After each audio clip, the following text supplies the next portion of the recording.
Assalamualaikum warahmatullahi wabarakatuh.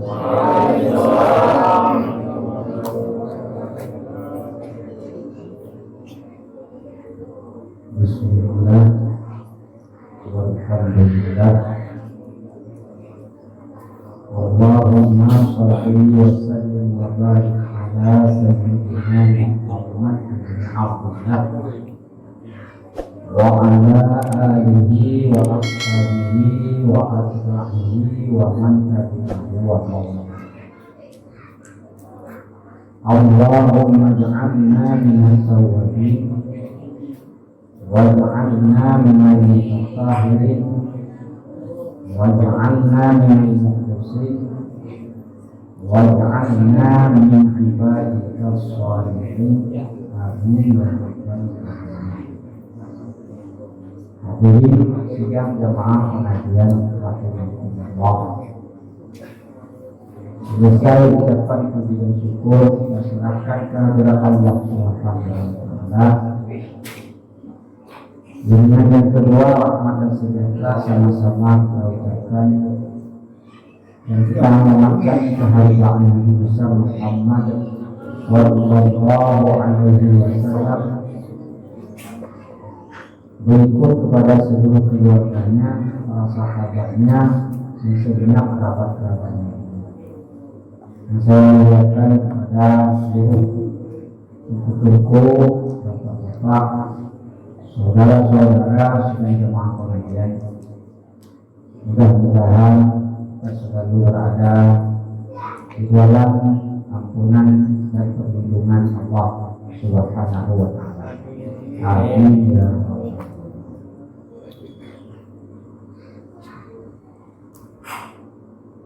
Bismillahirrahmanirrahim. Kata musannif,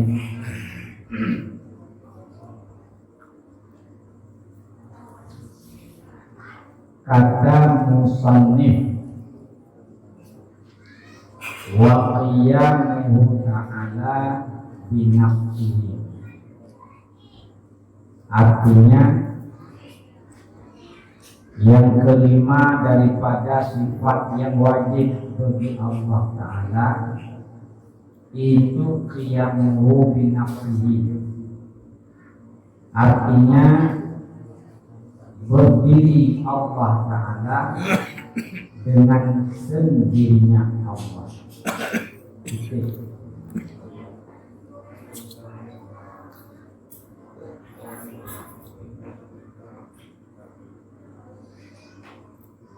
Kata musannif wa qiyamuhu ta'ala binafsihi, terjemahnya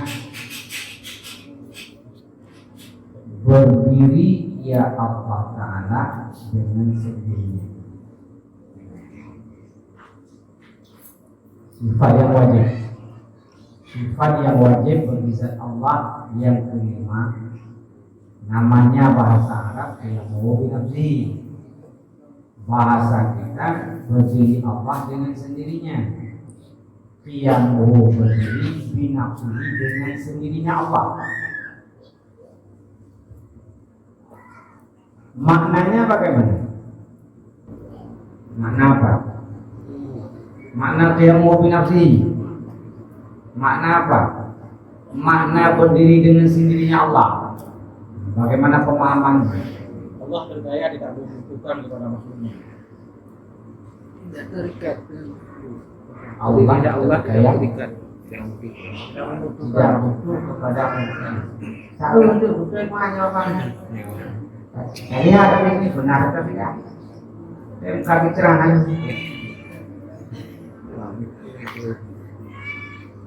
Dan telah mentafsir. Nah ini tafsir. Tafsir qiyamuhu binafsihi atau tafsir berdiri Allah dengan sendirinya. Dan telah mentafsir oleh musannif akan makna qiyamuhu binafsihi itu dengan katanya musannif, ai la yaftaqiru ila mahallin wala ila mukhassisin. Itulah makna qiyamuhu kana binafsihi. Apa maksud qiyamuhu binafsihi? La yaftaqiru ila mahallin wala ila mukhassisin. Yang kan bahasa Arab.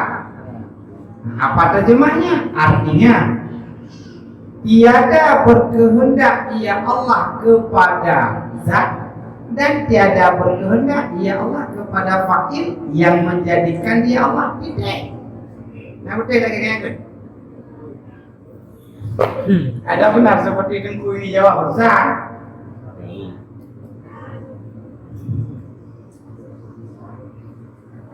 Nah, habis. Nah, Allah wajib bersifat dengan qiyamuhu binafsihi. Karena itu bahasa Arab diterjemah. Makna qiyamuhu binafsihi terjemahnya berdiri ia Allah dengan sendirinya Allah.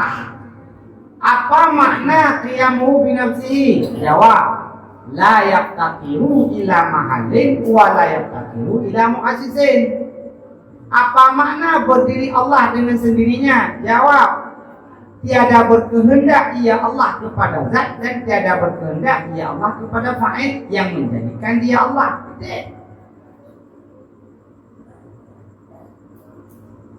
Yang ke makna laisa kamitslihi syai'un. Inilah makna laisa kamitslihi syai'un dalam Al-Qur'an. Dalam Al-Quran laisa kamitslihi syai'. Terjemah laisa tiada, kamitslihi serupa. Syai' sesuatu, Allah tidak serupa dengan sesuatu.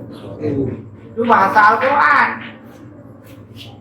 Datang ulama tauhid dibuat qiyamuhu binafsihi.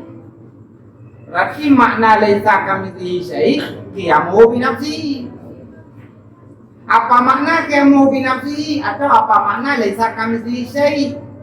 Jawab, la yaftaqiru ila mahallin wa la yaftaqiru ila mukhassisin.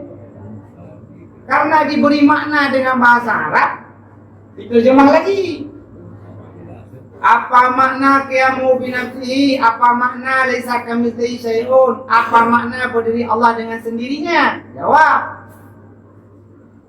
tiada berkehendak ia Allah kepada zat dan tiada berkehendak ia Allah kepada fa'il yang menjadikan dia Allah. Tidak.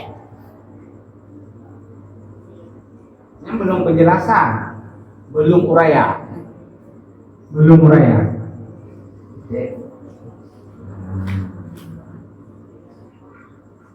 Artinya begini. Setelah ayakini Allah itu wujud, tidak baqa, mukhalafatul hawadith, qiyamuhu binafsihi berikutnya.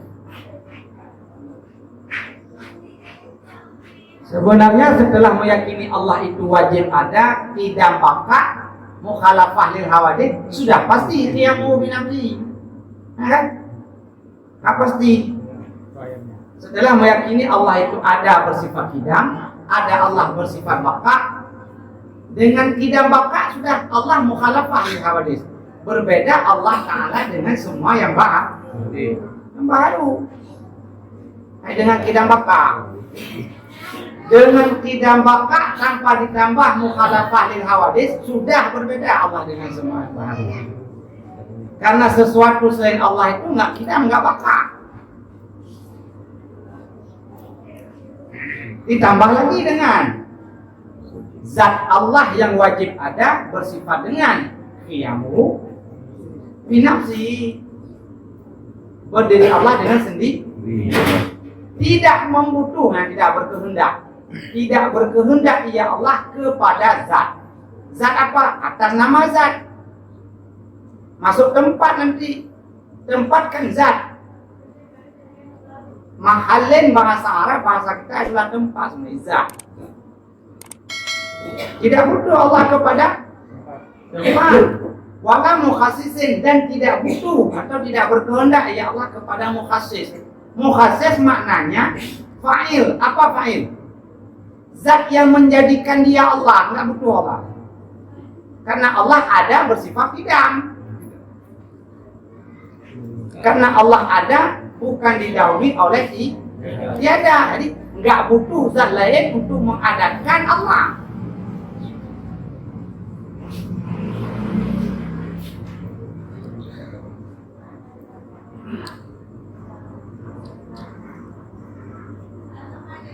Kayak kalau lanjut. Kak. Ya, nyamban makna itu yang nafsu. Jadi Allah dengan sendirinya.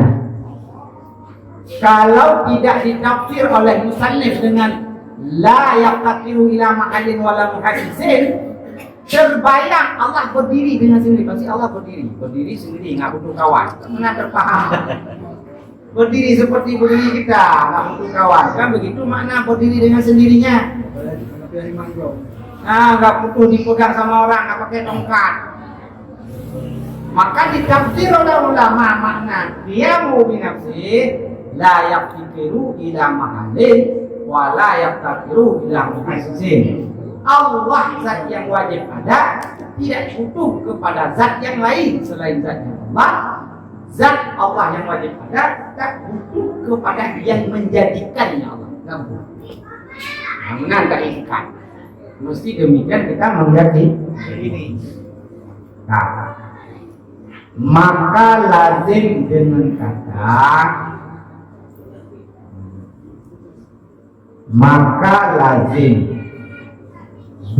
kata tiada berkehendak kepada zat itu bahwa ada ia Allah zat, bukan ia Allah sifat. Ketika disebut Allah tak berkehendak kepada zat, berarti Allah itu zat atau sifat?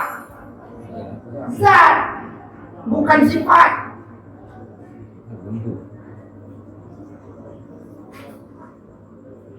Ketika disebut tiada berkehendak kepada zat, nah inilah maknanya. Maka lazim dengan kata-kata tiada berkehendak kepada zat itu bahwa adalah ia Allah zat, bukan ia Allah sifat. Kenapa ia Allah zat bukan sifat? Jawab, karena sifat itu tidak dapat tiada bahwa berdiri ia sifat dengan zat. Sifat nggak akan nampak, nggak bisa ada itu sifat tanpa ada zat. Sifat kalau tidak ada zat, tidak ada sifat itu. Karena sifat membutuhkan kepada zat. Ketika disebut dia mau binafsi, apa maknanya? Allah nggak butuh kepada zat. Berarti diri Allah zat, bukan sifat. Kalau Allah sifat sungguh butuh kepada zat, pasti nggak dia mau binafsi. Ini mana?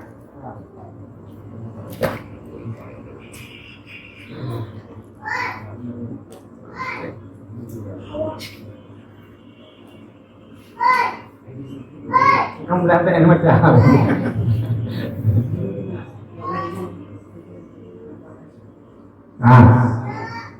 Ketika disebut pengertian qiyamu binafsi kena kata-kata tidak berkehendak kepada zat. Lazim, mana lazim wajib daripada kata-kata tiada berkehendak kepada zat, berarti Allah itu zat, bukan Allah itu sifat. Kenapa demikian? Karena kalau Allah itu sifat, sungguh butuh kepada zat. Atau karena sifat itu tidak dapat tiada itu sifat, bahwa berada atau berdiri ia sifat dengan zat. Dan tiada sah ia sifat. Tiada sah ia sifat berdiri dengan sendirinya. Sifat berada terpisah dengan zat, bisa? Nggak bisa kan? Yang alasan yang kedua, Tiada sah ia berdiri, tiada sah ia sifat. Berdirinya sifat dengan sendirinya sifat. Umpama sifat sakit. Sakit kan sifat? Bisakah sakit terpisah daripada zat? Tidak bisa. Berdiri sendiri sakit. Nggak bisa. Tetap sakit berada pada Sifat. banyak pada sifat, pada zat. Ini yang salah-salahnya. Nah, jadi jawabannya gini. Allah zat atau sifat? Zat.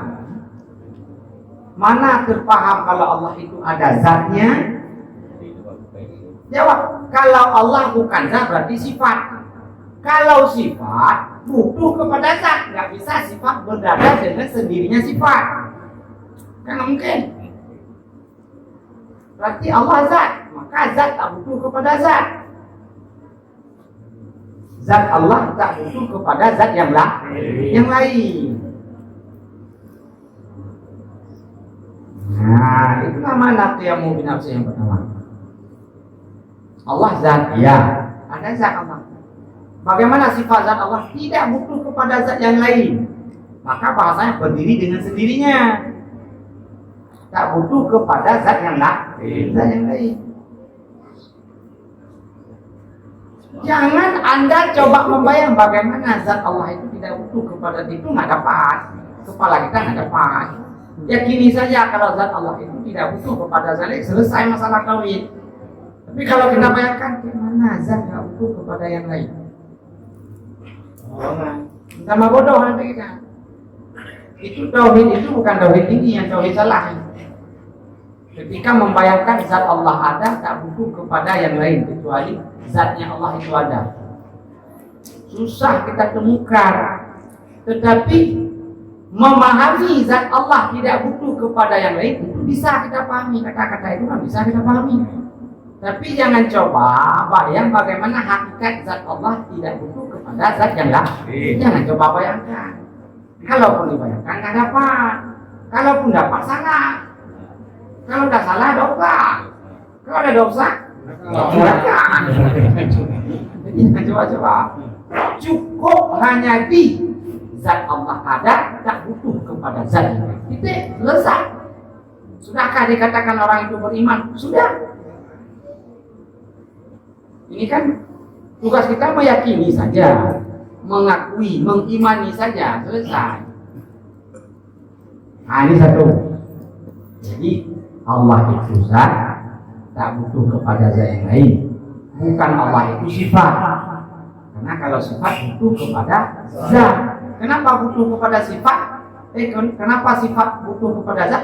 Karena sifat nggak bisa terpisah daripada zat, berdiri dengan sendirinya. Nggak mungkin. Nah,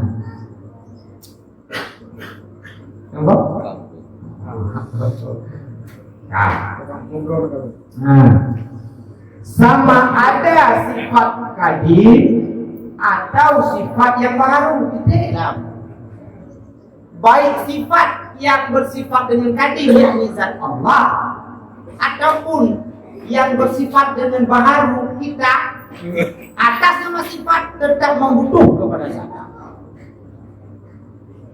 Nah, baik Allah ataupun kita, baik zat yang kadim atau zat yang tidak kadim yang baharu, yang namanya sifat tetap berada di atas zat. Pada zat nggak mungkin sifat terpisah dengan zat.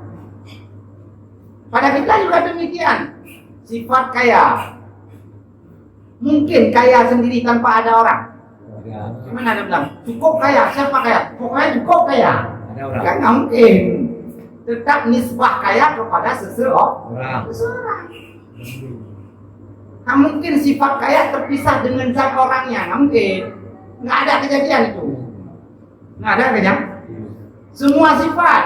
Sifat pandai, sifat cerdik, sifat alim, sifat dermawan, sifat berokai. Berokai, buru akalnya. Akal. Ya kan? Sifat sombong. Sifat sombong nggak mungkin terpisah. Tapi yakini, biarpun sifat tak terpisah dengan zat, sifat bukan zat. Zat bukan sifat. Sifat tetap sifat, zat tetap zat. Beda sifat dengan zat, beda. Biarpun sifat tak lekang dengan zat, sifat tetap berbeda dengan zat. Maka ketika orang sombong, bukan diri orang, sifatnya. Ya, ada orang kikir, sifatnya kikir. Cuma karena nggak mungkin terpisah, kita tuduh orang, si pula cukup kikir dia. Sifat tetap bukan zat, zat bukan sifat. Biarpun nggak bisa terpisah. Ya, sama ada sifat kadim atau sifat yang baru. Apa makna sama ada? Sifat kadim nggak bisa berpisah dengan zat. Sifat baru pun nggak bisa berpisah dengan. Ya. Persegi sama-sama nggak bisa berpisah. Terus satu. Nah. Dan demikian lagi diambil daripada kata. Kata-kata perhatikan. Dan demikian lagi diambil daripada kata. Tiada berkehendak kepada fa'il. Nah, makna qiyamu binafsi kedua. Makna qiyamu binafsi dua. Pertama, la yaqtaqiru ila mahallin. Artinya zat Allah tak butuh kepada zat yang lain. Yang kedua, makna qiyamu binafsi wala yaqtaqiru ila mukhassisin. Artinya Allah tak butuh kepada yang menjadikannya Allah. Nah, Allah tak butuh kepada yang menjadikannya Allah.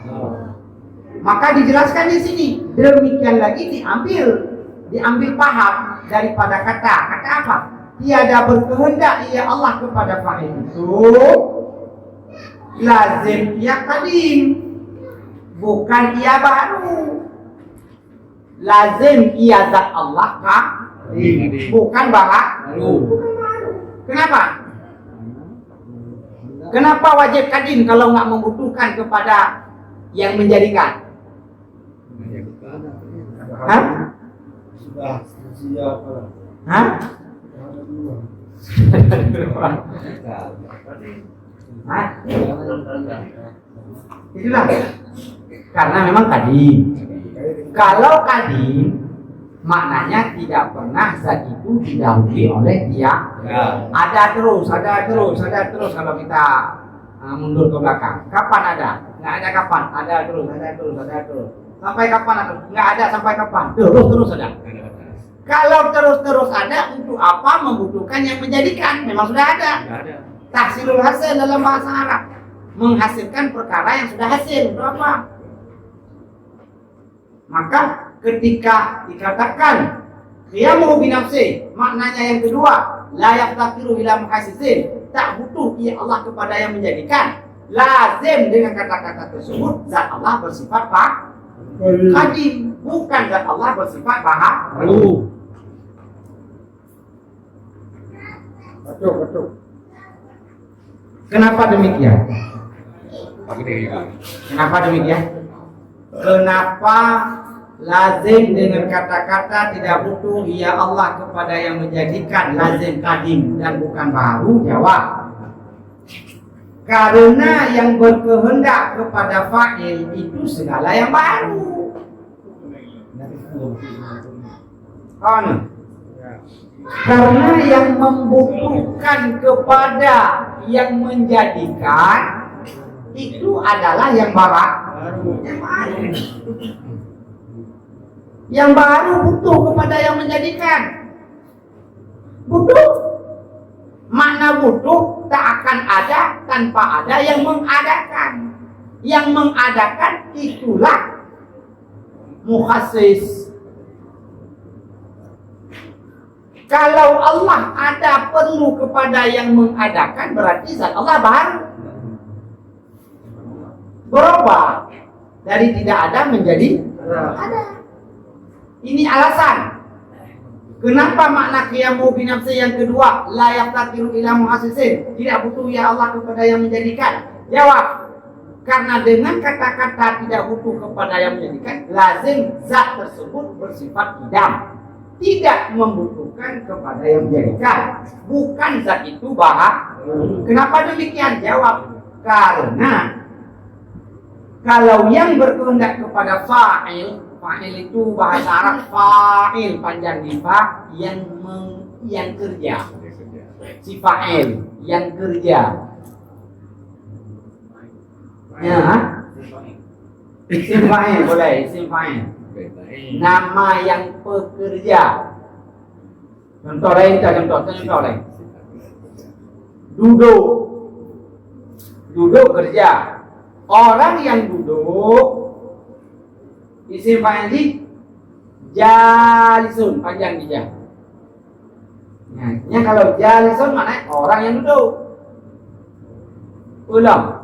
Tidur kata kerja. Orang yang tidur naimun. Puasa pekerjaan. Orang yang puasa shaimun. Bagaimana? Ulang. Zahaba jalan atau pergi. Orang yang berjalan zahibun panjang kita. Maka bahasa Arab Al-Quran kalau dibuang alif dibaca pendek berubah mana? Ini berubah mana? Berubah mana? Ya, makna fa'il orang yang bekerja. Jadi oleh karena demikian makna wala mukhasisin tak utuh kepada yang menjadikan, karena zat Allah itu zat kadim, bukan zat bahak, bukan zat bahak. Kalau Allah utuh kepada yang menjadikan berarti Allah baru berubah dari tidak ada menjadi ada. Nah, tentang ilmu tauhid, tentang sifat yang kelima, wujud tidak baqa mukhalafah adalah yang mubi nafsi. Jangan hafal-hafal saja. Wujud tidak baqa mukhalafatu lil hawadisi qiyamuhu bi nafsihi. Ditanya sama orang, kamu yakin Allah bersifat qiyamuhu bi nafsihi? Yakin. Apa makna qiyamuhu bi nafsihi? Berdiri Allah dengan sendirinya. Itu terjemah. Nantinya lagi, apa makna berdiri Allah dengan sendirinya? Aku nggak tahu, pokok Allah berdiri dengan sendirinya. Nanti belum ma'rifah. Nah, sebatas seseorang meyakini zat Allah itu berdiri dengan sendirinya, belum ada penjelasannya, itu belum selesai. Belum. Kenapa belum selesai? Bisa terpaham Allah berdiri dengan sendirinya sama dengan berdiri kita dengan sendirinya. Kalau tidak ada penjelasan berikutnya, nggak boleh menyamai Allah dengan kita yang baru, nggak boleh. Mana nggak boleh, nggak bisa sama, memang jauh beda. Cuma tugas kita mengakui saja beda, selesai masalah. Makanya, mulai nggak ditahui karena berat, karena cepet-cepet, pendek saja. Tugas kita setelah tahu aku, habis. Itulah iman. Setelah tahu begini, imani. Setelah tahu begini, imani. Apa kita tahu? Kita tahu Allah yang mau binafsi. Apa yang mau binafsi? Berdiri Allah dengan sendiri. Kita akui, kita yakini. Bagaimana mana yang mau binafsi? Allah nggak butuh kepada zat dan Allah nggak butuh kepada muhasis. Jangan pikir. Jangan membayangkan kayak mana ada Allah nggak butuh kepada yang menjadikan. Inilah keliru. Yang nggak butuh akal manusia kita untuk seperti itu, nggak butuh. Butuh akal manusia hanya untuk mengaku. Nggak selesai. Nggak beriman kita kan? Nah, setelah dihitung kita orang beriman, jangan robah lagi keyakinan itu. Kalau suatu saat Anda robah keyakinan qiyamuhu bi nafsi, Anda itu kembali daripada mukmin keluar masuk surga. Keluar daripada mukmin ke neraka. Jadi nah, keyakinan inilah yang disebut keyakinan aswajah. Ahli sunnah wajah. Sunnah wajah mana? Mengakui zat Allah itu nggak butuh kepada yang lain. Yang lain tuh. Lain ke selain Allah, zat lain selain Allah dan mukhassis yang menjadikannya Allah. Coba Anda pahami. Kalau Allah itu ada disebab dijadikan, berarti yang menjadikan nggak mungkin manusia. Allah juga lah. Mana mungkin Allah dijadikan oleh manusia? Nggak habis-habis. Berarti zat yang menjadikan Allah ini, zat itu kan nggak mungkin ada dengan sendirinya. Diadakan lagi sama zat yang lain. Zat yang lain pun itu nggak mungkin ada dengan sendirinya. Diadakan sama zat yang lain. Zat lain pun nggak mungkin terus. Nggak habis itu. Sampai sekarang masih menjadikan Allah. Mustahil.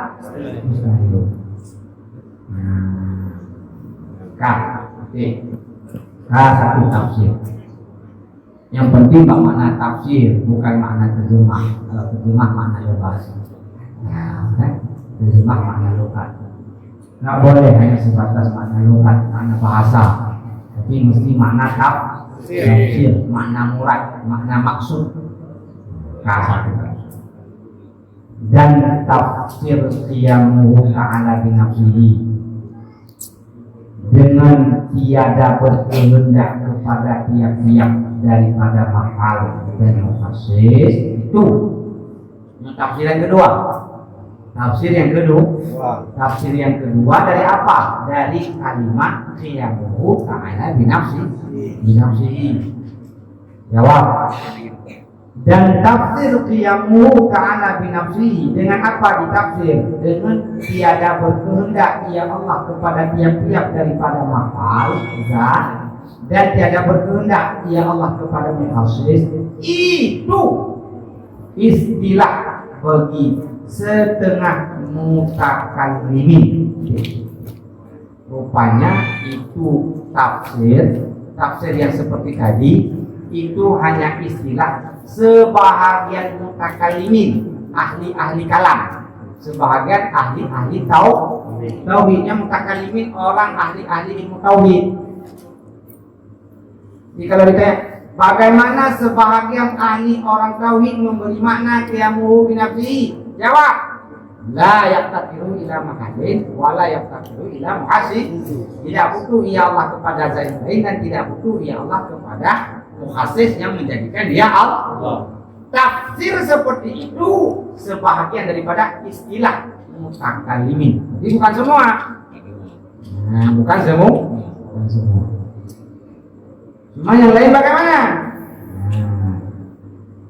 Dan yaitu yang masyhur. Ada pun tafsir seperti tadi, yang tafsir yang masyhur di kalangan orang-orang ahli ilmu tauhid. Dan pada istilah setengah mereka itu masih istilah yang kedua. Tafsir qiyamuhu binafsihi yang kedua. Yang kedua menurut orang lain. Yang kedua menurut orang lain, bukan orang tadi, bukan ahli mutakallimin tadi. Dan pada istilah setengah mereka itu mutakallimin, bahwasanya dengan makna tiada berkehendak kepada mahal jual, maka hanyalah menurut sebagian ahli tauhid satu makna qiyamuhu binafsihi. Apa? Tidak berkehendak kepada mahal. Enggak ditambah dengan tiada berkehendak kepada mukhasis. Kenapa demikian? Karena bahwa tiada berkehendak kepada mukhasis itu maklum daripada sifat idam. Tiada berkehendak ya Allah kepada yang menjadikan ya Allah, sebenarnya nggak perlu disebutkan lagi pada makna tafsir qiyamuhu binafsihi. Kenapa? Sudah maklum maknanya daripada sifat idam. Kesimpulan 2. Qiyamuhu binafsihi sebagian ahli tauhid memberi makna 2. Hana butuh kepada zat, hana butuh kepada mukhasis. 1. Sebahagian ahli tauhid lagi memberi makna qiyamuhu binafsihi tidak butuh ya Allah kepada zat. Tidak ditambah oleh sebahagian yang lain kalau Allah tidak butuh kepada mukhasis. Kenapa? Karena tidak butuh Allah kepada yang menjadikannya Allah, itu sudah maklum, sudah mafhum daripada sifat tidak. Tujuannya apa? Begini, ketika ada orang ceramah, qiyamuhu binafsihi maknanya Allah tak butuh kepada zat, nggak ditambah, nggak salah, benar tidak itu? Buat. Kalau kita sudah meyakini makna qiyamu binafsi, Allah tak butuh kepada zat saja. Ketika kita dengar orang mengatakan makna qiyamu binafsi, Allah tak butuh kepada zat dan tak butuh kepada mukhassis, itu pun tidak salah. Ya, makna. Paham ya?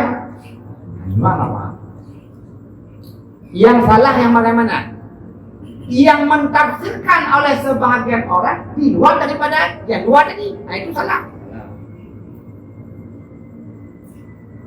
Yang salah, bahkan salah dalam ilmu tauhid. Ada orang yang meyakini Allah bertempat. Salah total itu. Allah bukan orang Arab. Nanti kita bilang masalah orang Arab. Boleh. Dengan perkataan qiyamu binafsi tertolak yang mengatakan Allah di langit. Tertolak kalau Allah itu di aras. Tertolak kalau Allah itu di atas. Tertolak semua dengan qiyamu binafsi. Ya kan? Aras tempat atau bukan? Kalau Allah di atas aras berarti zat Allah membutuh kepada zat yang lain. Itulah aras. Pasti ingat qiyamu binafsi. Tertolak satu. Nah, bertentangan. Jelas bertentangan. Yang kedua, kalau dibilang Allah di langit itu zat atau bukan? Zat. Tempat. Berarti kalau Allah di langit butuh tempat, tertolak dengan qiyamu binafsi. Yang dua lagi tertolak. Kenapa terpengaruh dengan ayat Al-Quran? Ayat Al-Quran benar. Ya? Ayat Al-Quran benar. Terjemahnya maksudnya salah. Bukan maksud Al-Quran salah. Orang yang mengambil maksudnya keliru. Itu saja. Pemahaman. Karena yang salah si paham terus. Nah, jadi berhati-hati dengan singkat yang berada di belakang. Berhati-hati tertolak seperti mereka mengatakan dengan qiyamu binafsi. Mereka bawa ayat, kita bawa kitab. Bukan kalah ayat dengan kitab, kalah maksud mereka tentang ayat tersebut. Jangan kita marah sama mereka, marah sama ayatnya, nggak boleh. Ayat Al-Quran nggak mungkin berubah. Ar-Rahmanu 'alal 'arsy istawa itu nggak berubah. Tetap ayat itu kalam Allah, kalam yang mulia. Terjemahnya tetap Allah beristiwa di atas aras. Begitu terjemahnya. Tapi maksudnya bukan demikian. Seperti terjemah. Jadi jangan marah ke ayatnya.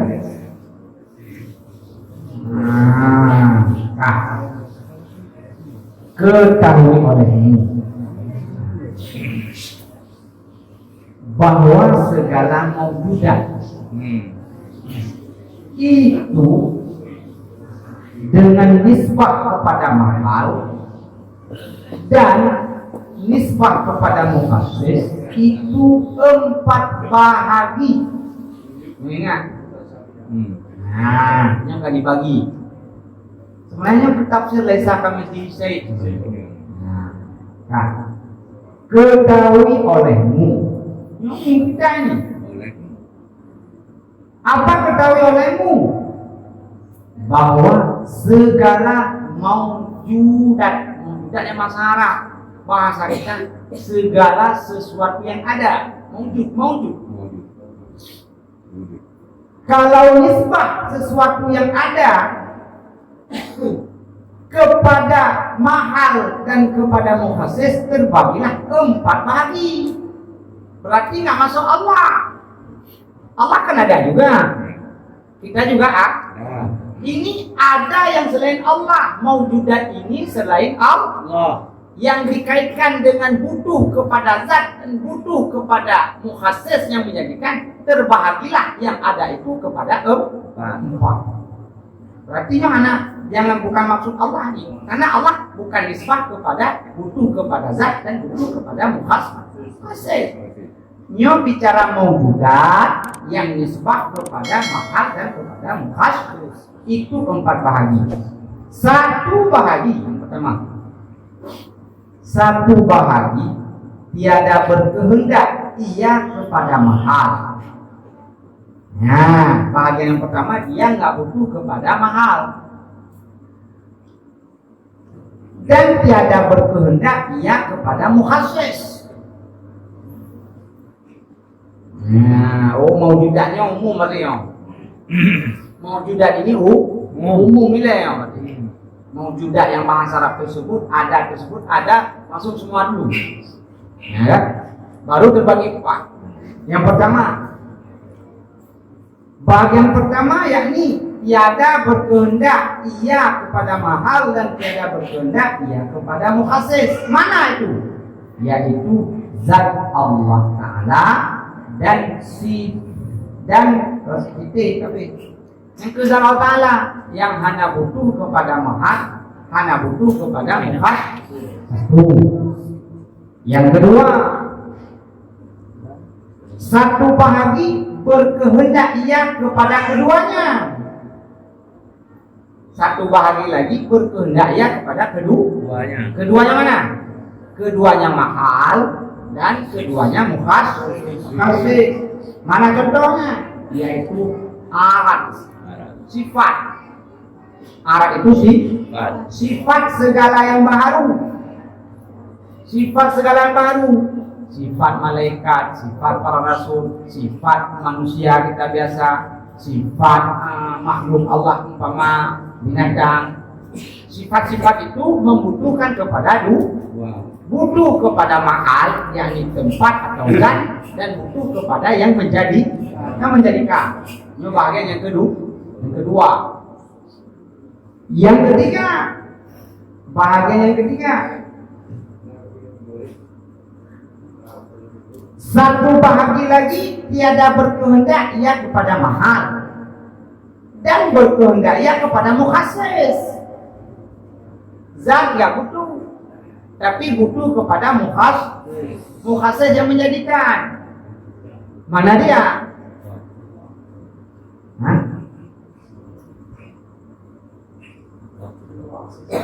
Oke.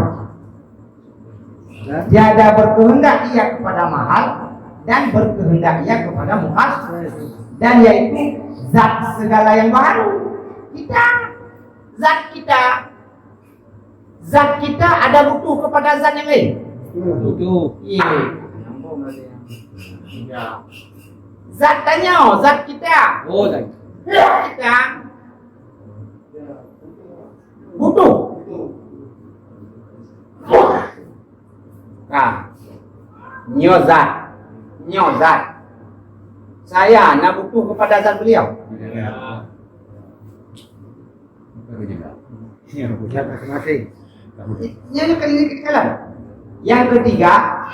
ketiga, satu bahagian yang ketiga, tiada berkehendak kepada mahal. Mahal kan dimaksud zat. Berarti yang ketiga, sesuatu itu tidak berkehendak kepada tapi berkehendak kepada mukhassis yang menjadikan. Mana contoh? Dibuat di sini. Zat segala yang zat kita, zat binatang, zat malaikat, zat nabi-nabi, zat dunia, zat bulan, zat bintang, zat air, zat walakazat. Zat semua yang tidak butuh kepada zat, tapi butuh kepada mukhassis yang menjadikan. Tentu tak cocok kesimpulan. Masih yang ketiga.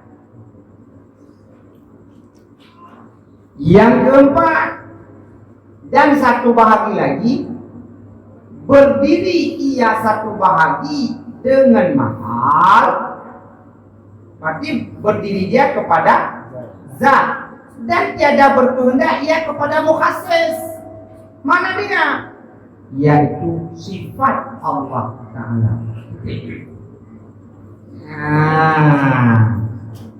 Sifat Allah Ta'ala itu dijadikan atau tidak? Tidak, berarti nggak butuh kepada mukhassis. Tetapi berdiri ia sifat Allah kepada zat Allah. Maujudat segala yang ada terbagi empat. Terbagi ya. Pertama, tak butuh kepada zat dan tak butuh kepada yang menjadi. Mana dia? Zat Allah. Kedua, tak butuh kepada zat dan butuh kepada yang menjadikan. Mana dia? Ahad, sifat-sifat yang baharu. Sifat kita butuh kepada tempat, karena kalau sifat tak ada tempat mau berdiri di mana dia? Butuh zat dan butuh kepada yang menjadi. Yang ketiga, tiada berkehendak kepada zat, tetapi berkehendak kepada mukhasis yang menjadikan. Mana dia? Zat segala yang baharu. Kita, zat-zat kita, bukan sifat, zat kita.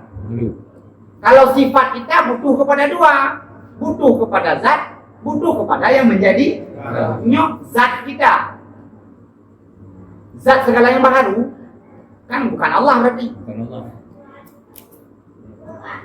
Itu tak butuh kepada zat, tapi butuh kepada yang menjadikan. Kita tulis. Yang keempat, berdiri kepada zat. Makanya hanya dipegat dengan kata-kata membutuhkan. Sebab Allah yang mau binafsinya kesopanan tengku mengarah.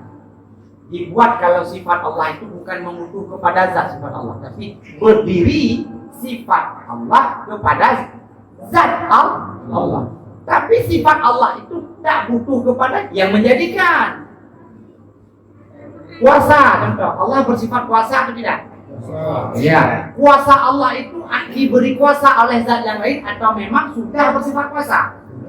Sudah bersifat kuasa, tapi sifat kuasa itu berdiri pada zat Allah. Nah, sudah. Maujudat, bahasa Arab maujudat. Makna maujudat perkara yang ada terbagi kepada 4.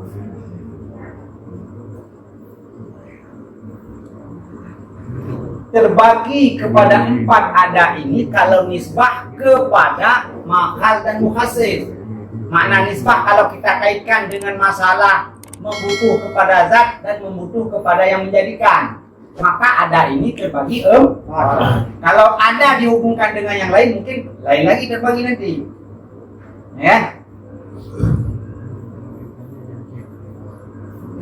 Pertama,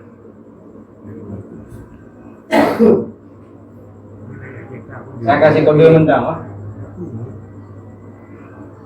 Tidak butuh kepada mahal, tidak butuh kepada mukhasis. Yang pertama, kepada zat tidak berkehendak, kepada yang menjadikan zat itu pun tidak berkehendak. Mana berkehendak tidak membutuhkan. Zat Allah. Zat Allah.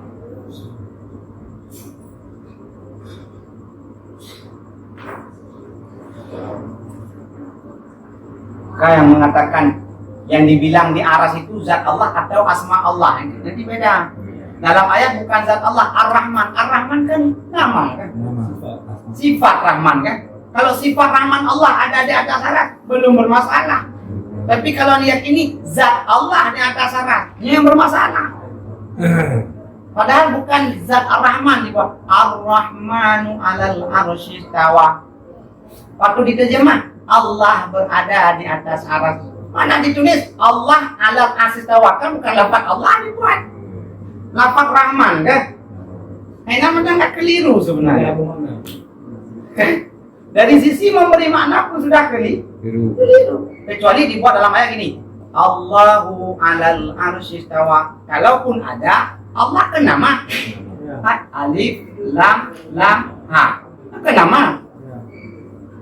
Nama bagi zat.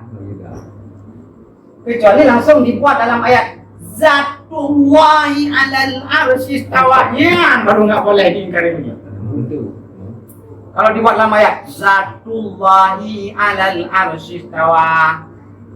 Kalau ada yang seperti itu, kita malam ini kembali ikut mereka. Kalau ada, tapi nggak ada. Ar-Rahman yang ada kan? Satu. Yang pada kesimpulan. Jadi perkara yang ada yang pertama kalau nisbah kepada mahal dan mukhasis, zat Allah ini tak butuh kepada zat, tak butuh kepada mukhasis. Mana mukhasis? Zat yang menjadikan. Satu.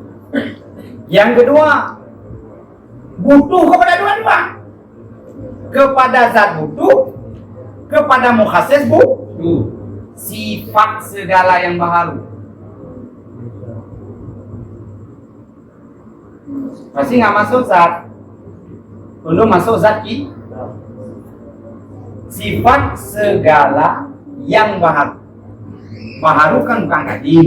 Makna baru berubah. Malaikat baru atau tidak? Baru. Para nabi baru atau tidak? Baru. Langit semua selain Allah baru berubah. Dari tidak ada menjadi ada. Nah itulah makna baru. Kalau sifat segala yang baharu itu butuh kepada dua. Butuh kepada zat, karena tak mungkin sifat berdiri dengan sendiri. Nah, butuh kepada mahal atau zat, dan butuhnya kepada yang mengadakan. Yang namanya siapa baharu, pasti diadakan. Nggak mungkin ada dengan sendiri. Dua.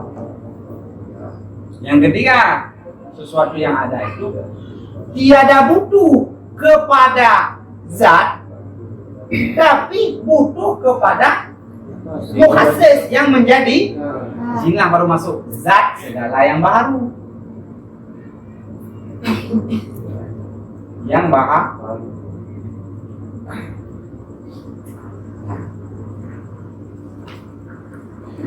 Zat malaikat kena zat, biarpun dari nur kan. Iblis kena zat api. Nah, iblis dan setan dari api neraka pegadang. Bukan dari api dunia pegadang iblis dan setan. Nah, karena asal muasal api dunia kan dari neraka. Makanya kalau sudah dimasukkan iblis dan setan nggak dengar apa lagi dia. Karena kepanasan api neraka. Ya, nah, zat segala yang yang terakhir. Hana bahasa bukan bahasa kita butuh, enggak, tapi berdiri ya. Makna berdiri berada. Kalau bahasa Arab qaimatun.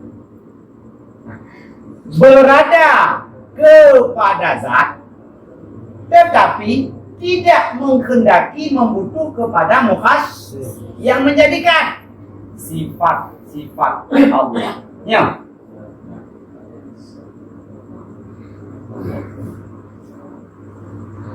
Keempat ini namanya maujudat. Ada semua. Cuman adanya berbeda-beda.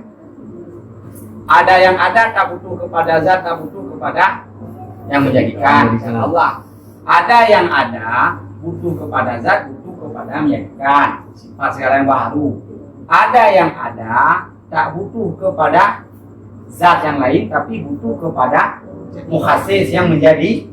Itulah zat segala yang baru. Adapun yang terakhir ada juga ada, tapi ada tak berada, tak membutuh kepada yang menjadikan, tetapi berdiri ia kepada zat Allah. Itulah sifat-sifat. Jadi jangan pikir sifat Allah dengan zat terpisah, tidak. Waktu Allah bersifat dengan kuasa, seolah-olah kudrah Allah berpisah dengan zat Allah. Tidak. Kudrah Allah kan sifat, berada pada zat.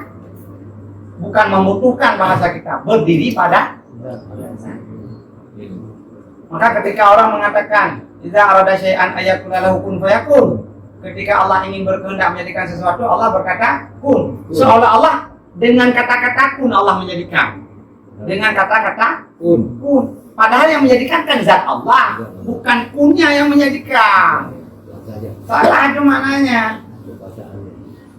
Yang hakikat menjadikan sesuatu zat Allah atau bukan? Zat Allah. Ada sifat. Kun kan sifat kata-kata, maka kalimat Allah.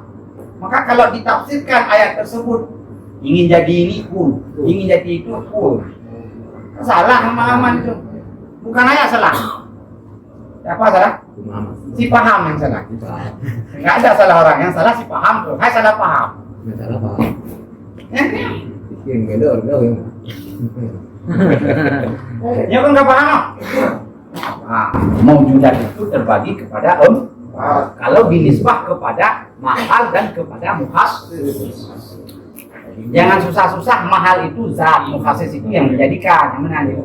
Lebih mudah memaham. Dua membutuhkan dua-duanya. Yang ketiga sementara dia cuma membutuhkan satu, tidak membutuhkan yang menjadikan. Dalam konteks ini kan apakah dia tidak membutuhkan kepada zat Allah atau tidak membutuhkan kepada zat yang baru? Yang konteks Yang ketiga. yang ketiga. Nanti ilmu pemahaman seolah-olah dia Yang tidak ketiganya apa? tidak membutuhkan kepada zat Allah. Zat Dan dia segala. tidak membutuhkan kepada zat yang baru. Oh, zat segala yang baru. Nah, Nyo tadi butuh kepada satu orang. kepada satu Butuh kepada mukhassis yang menjadikan, yang menjadikan tidak butuh kepada kepada zat. Ya, dia tidak butuh kepada zat. zat sekarang baru. Tak butuh kepada zat, tapi butuh kepada yang menjadikan. Terus Yang maksud di sini yang menjadikan itu apakah si zat itu atau Allah Taala? Ini kan yang bahaya. zat segala baru. Nah, Yang menjadikan zat segala baru. Yang menjadikan siapa? Diri zat itu atau zat Allah? iya. Oh, ini konteks bicara, masih bicara bukan manusia yang cipta. Ini bicara semua Allah ciptakan, ciptaan Allah semua dulu ini. Kalau Habibie mampu menciptakan kapalnya, bukan cipta itu yang dimaksud. Jadi kalau zat mampu menjadikan dirinya diri zat, itu mustahil. Bagaimana menjadikan dirinya sedangkan dia belum ada, umpama. Contoh zat apa? Umpama zat saya, maka yang menjadikan saya bukan orang tua yang hakikat, bukan ayah yang hakikat kan? Secara akal ya, sebatas kita berpikir iya saya dijadikan oleh mak saya dan ayah saya. Secara hakikat kenapa bukan? Ada seorang yang jadi tanpa mak tanpa ayah. Di situ tertolak kalau kita dijadikan atau dicipta oleh orang tua. Berarti Allah juga yang menciptakan. Karena saya tak mampu menjadikan diri saya sendiri. Saya nggak mampu mencipta diri saya sendiri. Sebelum saya ada, bagaimana saya mau menjadikan saya? Saya pun belum ada. Jadi yang maksud di sini Allah, bukan zat yang baru itu menjadikan zat yang baru. Maka kalau Habibie menciptakan pesawat, kan mencipta bahasanya. Habibie baru, pesawat baru. Berubah. Habibie kan zat yang berubah. Kapal pun zat yang berubah. Itu baru mencipta baru. Maka mana mencipta waktu itu? Siapa cipta kapal itu? Habibie. Bukan cipta dari tidak ada menjadi ada semuanya. Hanya mengeluarkan sesuatu yang telah ada. Jadi ada. Menjadi ada. Barang itu telah ada, cuma belum nampak ada saja. Dalam ilmu Allah, dalam azali lauh mahfuz, sudahkah ada Habibie mampu menciptakan kapal? Sudah. Berarti bukan kinerja hakikat Habibie menjadikan kapal. Habibie hanya mengikuti kudrah iradah Allah. Karena sudah ditentukan oleh Allah, Habibie itu mampu menciptakan kapal. Maka terjadilah. Karena tak mungkin terjadi sesuatu di dunia tanpa ada dalam ilmu Allah. Mustahil. Jadi yang hakikatnya bukan menciptakan dari tidak ada menjadi ada, cuma mengeluarkan. Kalau mengeluarkan barang itu sudah ada.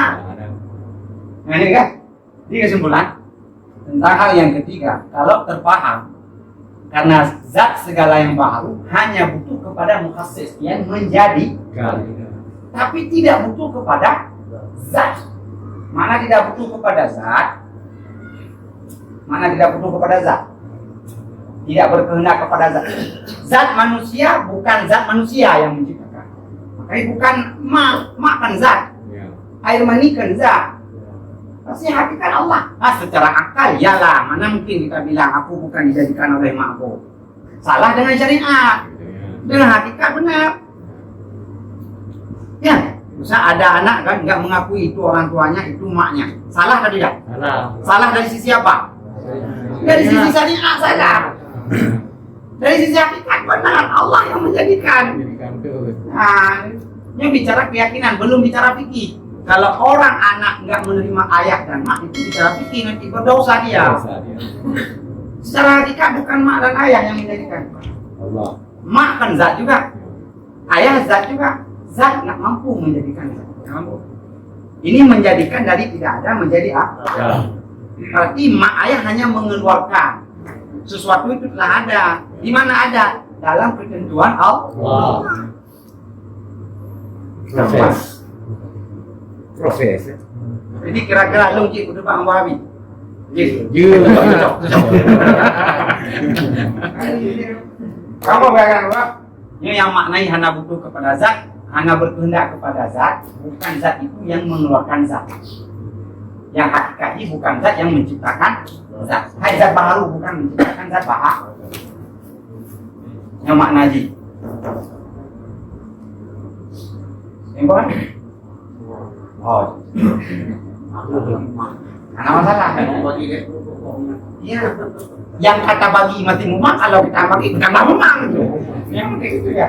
Yang udah kita bagi masih agak rendah. Kalau nggak kita bagi, bodoh rendah. Memang begitu dia. Tapi syarat untuk tidak lagi pening satu saat, mesti didahului oleh pening dulu. Nggak mungkin nggak belajar, udah pahamnya. Karena mungkin. Mesti susah dulu baru senang. Maka orang yang dari senang dari pertama itu bukan senang. Karena dia nggak bisa merasakan bagaimana susah. Bakal susah. Ya kan? Susah dulu, miskin dulu baru kaya, susah dulu baru senang, sakit dulu baru sehat. Ngalah kira-kira. Aku ini juga lagu le Roma. Sakit-sakit dahulu, Mampus kemudian. Jadi sebenarnya kalau kita rincikan lebih mudahnya 4 terbagi 2 lagi. Nah, lebih mudah. Keempat itu terbagi 2. Ada sifat yang tadi, ada sifat yang baru. Ada zat yang tadi, ada zat yang baru. Bagi juga ada zat Allah dengan sifat Allah tadi. Ya. Ya. Zat yang baru dengan sifat yang baru, sudah baru. Ya kan?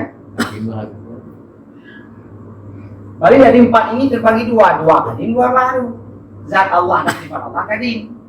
Sifat selain Allah, zat selain Allah dan sifat selain Allah paham? Berapa? Maka kalau ngaji tauhid amanati kenapa? Aku dari miskin, dari kaya ke miskin, bukan aku sebenarnya yang menjadikan hakikat. Memang Allah yang mentakdirkan kita miskin. Dari miskin. Aku nggak mau miskin, aku mau melawan, nggak bisa. Aku nggak mau dikatakan miskin, aku nggak mau, nggak bisa. Tetap miskin. Ada orang nggak mau miskin, dia kerja lagi, berarti dalam ilmu Allah kaya lagi dia. Nggak ada satu kejadian di bumi yang keluar daripada ketentuan Allah. Ketentuan Allah. Jadi ngapain bengeng-bengeng, ngapain marah-marah? Inilah gunanya ilmu tauhid. Sedang jalan-jalan, waduh patah kaki, umpama. Patah kaki, kalau mati nggak bisa jalan lagi, kan dia amputasi, umpama. Coba pakai tauhid, pakai fikih terus. Coba pakai tauhid. Kejadian patah kaki dipotong, diamputasi. Iya atau tidak itu ketentuan Allah? Iya. Kalau mau bilang aku nggak mau diamputasi, aku mau kembali lagi, nggak bisa. Bisa kalau Allah mentakdirkan tumbuh lagi, lain cerita. Nggak bisa. Apapun itu. Tiba-tiba orang tua kita akan meninggal, kena pakai tauhid. Memang sudah waktunya. Mau orang tua kita nggak mati, nggak bisa. Bukan kemauan kita, itu kemauan Allah. Waktunya. Ya. Tapi emang sedih juga, gimana sedih? Itu sifat manusiawi. Jadinya terbagi 2 lagi, supaya mudah memahami. Zat Allah dan sifat Allah kan. Zat makhluk, zat baharu dengan sifat baharu juga baharu.